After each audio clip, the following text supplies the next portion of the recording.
लोकसभा चुनाव लड़ने की तैयारी में रविंद्र भाटी। बीजेपी को फिर से हराने की बड़ी तैयारी। ब्रिटेन से लौटते ही रविंद्र भाटी ने दिए संकेत। अब लोकसभा में भी सुनाई दे सकती है भाटी की दमदार आवाज।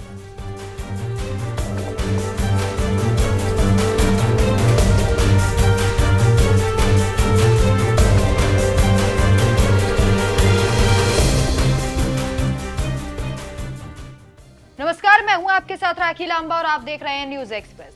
शिव विधानसभा सीट से निर्दलीय चुनाव जीतकर बीजेपी को टेंशन देने वाले रविंद्र भाटी ने एक बार फिर से बीजेपी के लिए कांटे बिछा दिए हैं। इस बार भाटी ने सीधे सीधे प्रधानमंत्री नरेंद्र मोदी को चुनौती देने का मन बना लिया है और ये सभी जानते हैं कि भाटी जो ठान ले वो करके ही दिखाते हैं। दरअसल इन दिनों सोशल मीडिया पर रविंद्र भाटी के लोकसभा चुनाव लड़ने के दावे किए जा रहे हैं।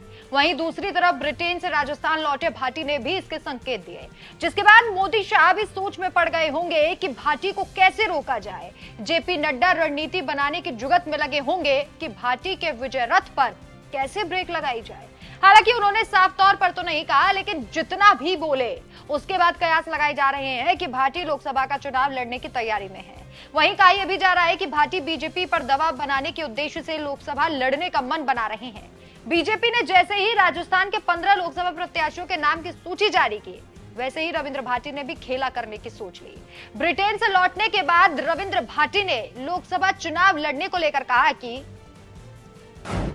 चुनाव लड़ने को लेकर अपने सहयोगी शुभचिंतकों और कार्यकर्ताओं से मिलकर इस मामले पर कोई अच्छा फैसला लूंगा।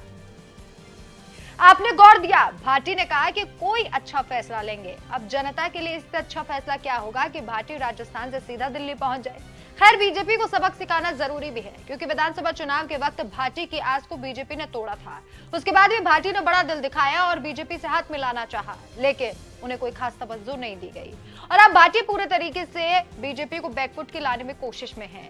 उनके समर्थकों ने कई बार दावे किए हैं कि वो लोकसभा का चुनाव लड़ेंगे। विधानसभा चुनाव में भाटी बीजेपी में शामिल तो हुए थे, लेकिन उन्हें टिकट नहीं दिया गया, जिसके बाद भाटी ने निर्दलीय लड़ने का फैसला किया और जीते भी। ये फैसला बिल्कुल सटीक सही साबित हुआ।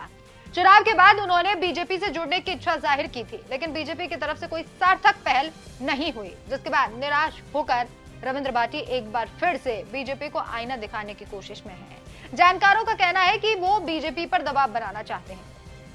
वैसे अगर भाटी चुनाव लड़ते हैं तो ये सिर्फ बीजेपी के लिए नहीं बल्कि कांग्रेस के लिए भी खतरे की घंटी साबित होगी। भाटी हमेशा राजस्थानी में बात करते हैं, उन्हें राजस्थान में काफी पसंद किया जाता है। यहाँ तक कि भाटी ने राजस्थानी भाषा में ही शपथ ली थी विधानसभा में। भाटी के वीडियो सोशल मीडिया पर हिट रहते हैं, छाए रहते हैं। युवाओं में, बुजुर्गों में, महिलाओं में, सभी में भाटी के लिए गजब का क्रेज देखा जाता है।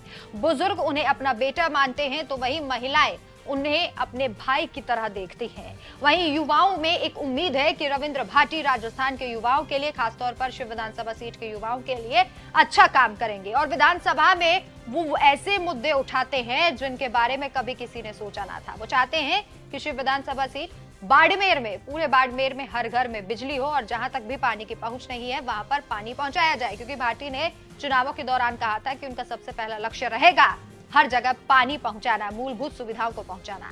कहा जा रहा है कि अगर भाटी चुनाव लड़ते हैं तो उन्हें हर वर्ग का समर्थन मिलेगा। वैसे क्या आप भी चाहते हैं कि भाटी लोकसभा का चुनाव लड़े और दिल्ली जाए, या फिर आप उन्हें राजस्थान विधानसभा तक सीमित रखकर राजस्थान में ही देखना चाहते हैं? हमें कमेंट कर अपनी राय जरूर बताएं। नमस्कार।